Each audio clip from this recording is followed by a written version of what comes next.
अस्सलाम वालेकुम दोस्तों, कैसे हैं आप सब लोग। मैं के इनोवेशन सेंटर से ख्वाजा कासिम। मुझे फीडबैक आ रही थी कि सर आप यानी लॉन्ग टर्म इन्वेस्टमेंट के लिए किसी और शेयर्स के बारे में बताएं, क्योंकि आपने हमें जिन शेयर्स के बारे में बताया हम उसमें इन्वेस्टमेंट कर चुके हैं और मजीद कर भी रहे हैं, उससे हमें मुनाफा भी हो रहा है। तो काइंडली हमें मजीद बताएं। तो ये वीडियो मैं अब काफ़ी अर्से बाद स्टॉक एक्सचेंज के बारे में वीडियो बना रहा हूँ।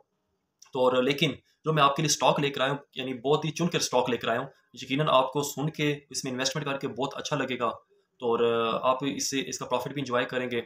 तो बहुत ज़बरदस्त है। यानी ऐसा शेयर के बारे में आपको मैं बताने लगा हूँ जिसकी यानी कीमत भी कम है और प्रॉफिट भी ज़्यादा देती है। यानी अगर मैं कंपैरिजन करूँ ना, अगर एमसीबी के साथ मैं कंपैरिजन करूँ एक समझाने की गर्ज से, एमसीबी जब 160 का था फिर भी वो 20 रुपये फी शेयर प्रॉफिट देता था। जब उसकी कीमत 115 रुपये थी फिर भी वो 20 रुपये फी शेयर प्रॉफिट देता था। लेकिन जिस शेयर के बारे में आपको बताने लगा हूँ उसकी कीमत इस वक्त 26 रुपये है, लेकिन वो 8 रुपये से लेकर 8 रुपये 10 रुपये फी शेयर मुनाफा दे रही है। यानी इस साल भी उसने 8 रुपये दिया था, पिछले साल भी उसने 8.5 रुपये फी शेयर मुनाफा दिया था। तो ये बहुत अच्छी इन्वेस्टमेंट है। यानी इसके बारे में बताता हूँ। मैं छुपाने इसमें क्या है, क्योंकि आपने इसके थंबनेल पे भी देख लिया होगा जिस कंपनी के बारे में बताने लगा वो है कोट अदू पावर के बारे में, कैपको जिसका सिंबल है पाकिस्तान स्टॉक एक्सचेंज में कैपको के नाम से, KAPCO कैपको। चले मैं आपको इसके बारे में बारे में बताता हूँ, इसकी हिस्ट्री के बारे में बताता हूँ और इसके मुनाफे के बारे में बताता हूँ। 2003 में इसकी कीमत थी, तकरीबन 50 रुपये इसकी कीमत थी। 2005 में इसकी कीमत 35 रुपये तक थी और 2006 में इसकी कीमत 40 रुपये तक थी। 2007 में 60 रुपये, 2008 में 40 रुपये, 2009 में इसकी कीमत 50 रुपये तक। अच्छा, अब मैं 2010 से अब शुरू करने लगा हूँ। मैं आपको हिस्ट्री और इसका यानी मैं इसकी जो माजी में इसकी क्या कीमत थी वो भी बताता हूँ और इसके डिविडेंड भी बताता हूँ। दोनों मैं आपको साथ साथ बताता हूँ। आज तक मैंने कभी किसी वीडियो में आपको इस तरह नहीं बताया, या पहले मैं आपको डिविडेंड बता देता हूँ या पहले मैं आपको हिस्ट्री बता देता हूँ, अलग अलग बताता हूँ। मैं आपको दोनों इकट्ठे बताता हूँ। तो मुझे ये फीडबैक बताइएगा कि आपको ये इकट्ठे बताना अच्छा लगा या अलग अलग बताया करूँ। मिसाल तो मैं बताता हूँ, 2010 में इसकी कीमत रही थी 40 रुपये।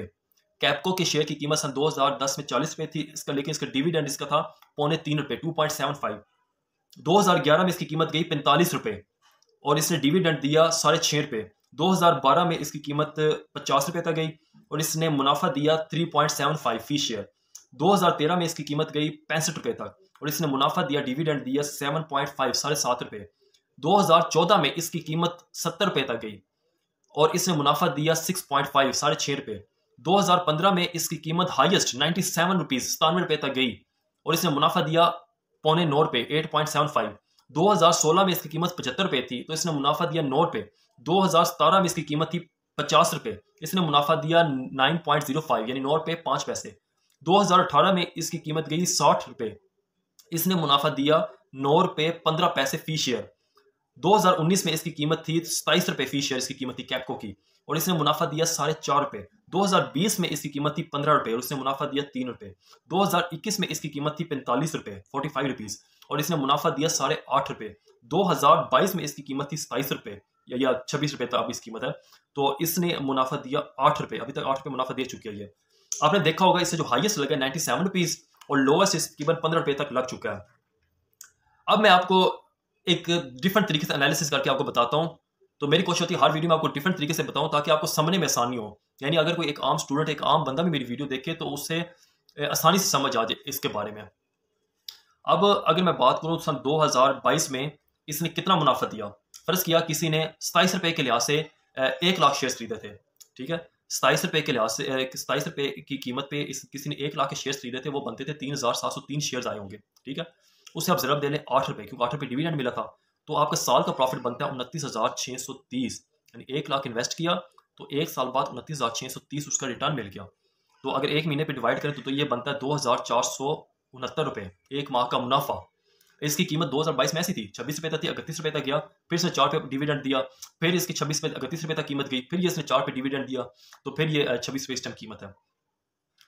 अच्छा, ये मैं आपको आगे जाके बताता हूँ कि आपने कितनी फीसद से खरीदारी करनी है, तो उसके बारे में बताता हूँ। ये जो शेयर्स है इसके बारे में जो मैं आपसे बात करने लगा था, ये कम कीमत शेयर है लेकिन ये मुनाफा ज़्यादा देती है, ठीक है। बहुत कम ऐसे मार्केट में सिंबल्स मिलेंगे, बहुत कम ऐसे मार्केट में सिक्योरिटीज़ हैं जो आपको यानी कम कीमत में बहुत अच्छा प्रॉफिट देती है, वरना इस कीमत पे कुछ ऐसे भी हैं जो आपको 1 रुपया 2 रुपये देती हैं, ठीक है।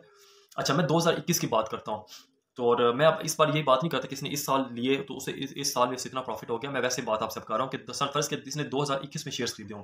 2021 में इसकी कीमत थी 45 रुपये, किसी ने 45 रुपये के लिहाज से 1 लाख के शेयर्स खरीदे हैं, तो वो उसके पास आए होंगे शेयर्स 2222 शेयर्स होंगे उसके पास। अब उसे ज़रब देने 8.5 रुपये, क्योंकि 8.5 रुपये डिविडेंड मिला था फी शेयर, सन 2021 की बात है। तो ये बनता है 18,888 रुपये साल का प्रॉफिट।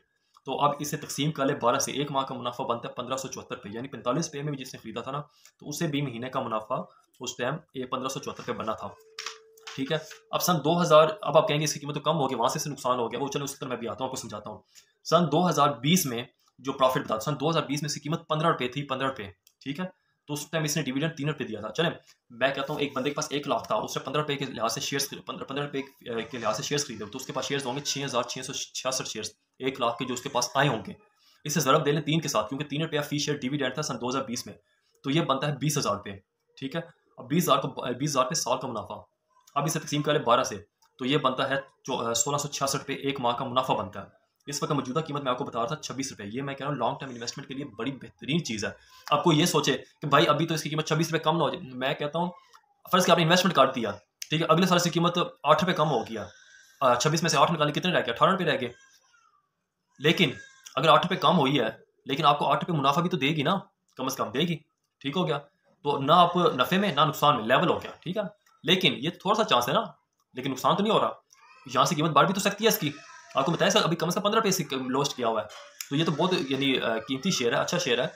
यानी आपको जब मैं वीडियो बना रहा हूँ, जब इसकी प्राइस यानी कम हुई है, जब अट्रैक्टिव मुझे लगा, तो तब मैंने आपकी वीडियो बना रहा हूँ, क्योंकि इस वक्त जब इलेक्शन के सब साल आता है, तो उस वक्त हुकूमत से पैसा देती है, कंट्रैक्ट वगैरह देती है, तो उसकी कीमत थोड़ी सी बूस्ट करती है।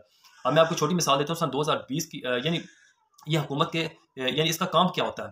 ठीक है, इसका काम ये होता है कि इसने बिजली बनाकर, IPPs का नाम सुना होगा, बिजली बनाकर इसने वापडा को सप्लाई करना होता है काम इसका काम ही यही वाला है।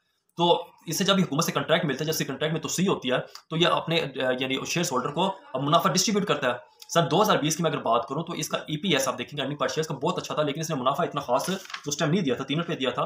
ठीक है, इसकी 2-3 वजूहत है, चलो इसकी उस टाइम शेयर प्राइस भी कम थी, जो भी इसकी, हाँ एक और वजूहत जो मैं बताने लगा था, इसकी एक वजह ये भी थी कि उस टाइम हुकूमत ने उस टाइम फंडिंग नहीं की हुई थी। हुकूमत से जैसे ही पैसे मिले तो उन्होंने 2021 में भी डिस्ट्रीब्यूट किया, 2022 में भी डिस्ट्रीब्यूट किया, तो ये इसी तरह चलता है। और मैं बता रहा था इलेक्शन के साल में जब आखिरी साल होता है, तो ये फंडिंग करती है ताकि लोड शेडिंग ना हो, ताकि आवाम से गालियाँ ना पड़े, तो इस तरह के इन्हें कैपको को फंडिंग होती है। अच्छा, आप ये ना देखें कि आपने 1 लाख के साथ सिर्फ इतना नफा कमाया, ठीक है ना, आप ये देखें चलो एक मुनाफा तो वो कमाया जो मैंने आपको अभी कैलकुलेशन करके बताया। आप ये सोचें फर्ज किया इसकी कीमत 26 से लेकर 54 रुपये तक हो जाती है, डबल कीमत हो जाती है, तो आपकी इन्वेस्टमेंट भी डबल होगी। जिसने 10 लाख के शेयर लिए थे उसके 20 लाख हो गए, जिसने 20 लाख के लिए थे उसके 40 लाख हो गए, तो उसकी तो इन्वेस्टमेंट डबल होगी। अब मैं आता हूँ, बताता हूँ आपको कि आपने इसकी कितनी खरीदारी करनी है। इस वक्त जो इसकी कीमत है, आपने उसमें 40% इसकी शेयर्स की खरीदारी करनी है आपने। ठीक है, 40% आपने इसके शेयर्स इस टाइम खरीद लेने हैं 26 रुपये पर, मैं बता रहा हूँ 40% शेयर्स खरीदने, बाकी 60% आपने कब खरीदना है। इतनी आप कहेंगे इतनी अट्रैक्टिव प्राइस हो, तो मेरा दिल करता है इसके 100% मैं शेयर्स इस टाइम खरीद लूँ।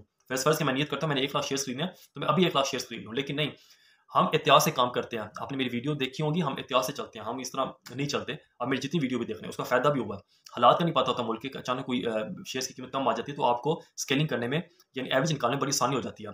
तो आपने बाकी 60% कब खरीदने, हर 1 रुपया कम होने पर आपने इसके 3% शेयर्स खरीदते रहना है। हर 1 रुपया कम होने पर 3% शेयर्स खरीदना है। और लेकिन जब मसाल तो बस कीमत अगर बाई चांस 6 रुपये तक आ जाती है, तो आपकी 100% खरीदारी कंप्लीट हो जाएगी।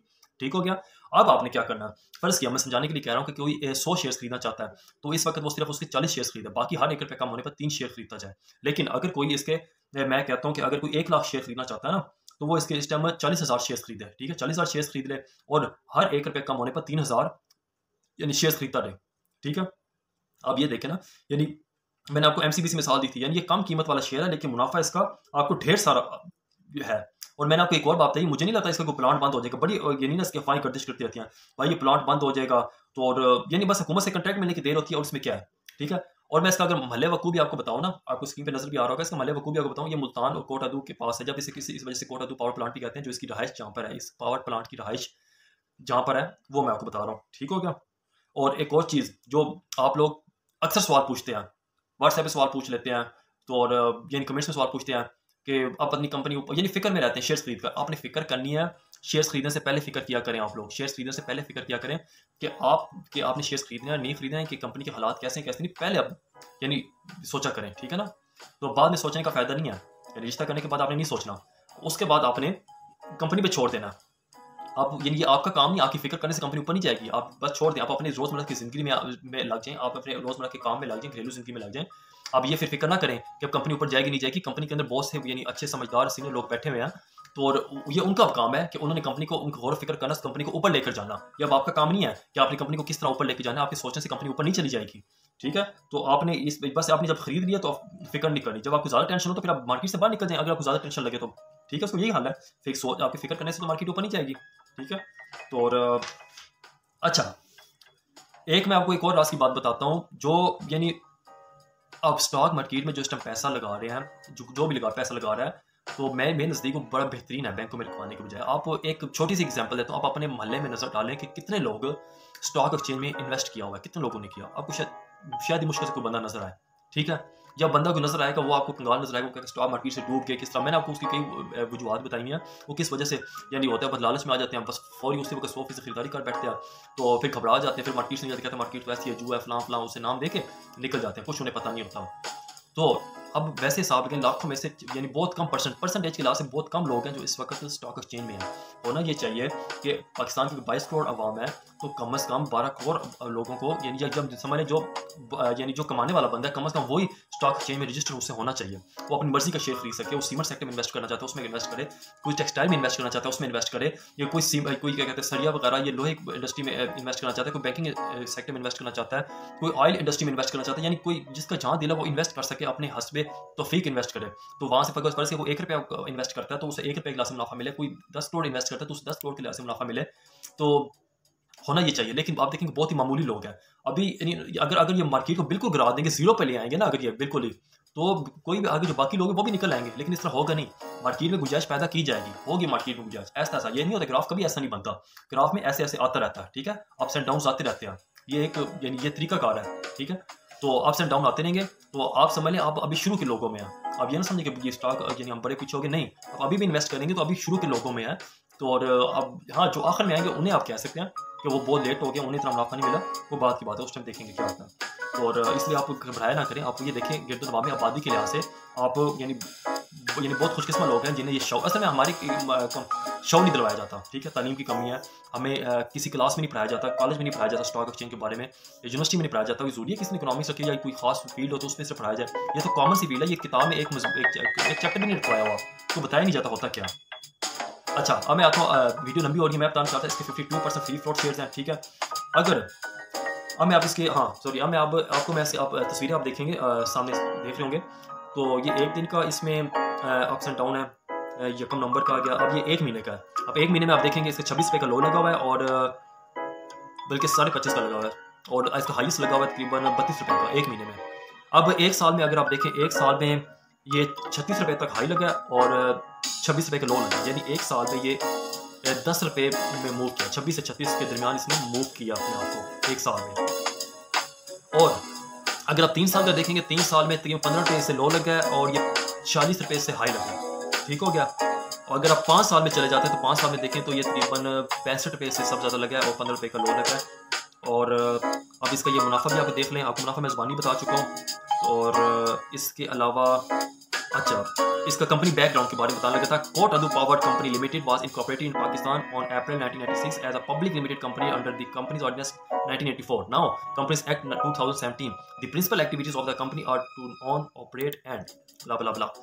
इसका मतलब ये है कि मुझे कुछ नहीं समझ आया, जो इंग्लिश मैंने इसलिए बोली थी ताकि बंदा वीडियो में पढ़ा लिखा लगे। जैसे कि आपको बता चुका हूँ, ये बिजली बना के वाटर को सप्लाई करती है, बस इतना समझे फिलहाल, ठीक है। बाकी आपके पास गूगल है, आप मजीद सर्च कर सकते हैं। और इस कंपनी की जो चेयरपर्सन है वो है lieutenant general retired Sajjad Gani साहब। अब जिस यानी अदारे का सरबराह एक फौजी हो, वो डेफिनेटली वो तरक्की करेगा अदारा। तो इसे आप कोई तंज में ना लीजिएगा, मैं कोई मजाक नहीं कर रहा, मैं सीरियस बात कर रहा हूँ। तो डेफिनेटली फौजी है, तो लेफ्टिनेंट जनरल है, तो पढ़े लिखा शख्स है, तो उसकी भी ख्वाहिश होनी है कि मैं इस कंपनी को ऊपर लेकर जाऊँ, ठीक हो गया। और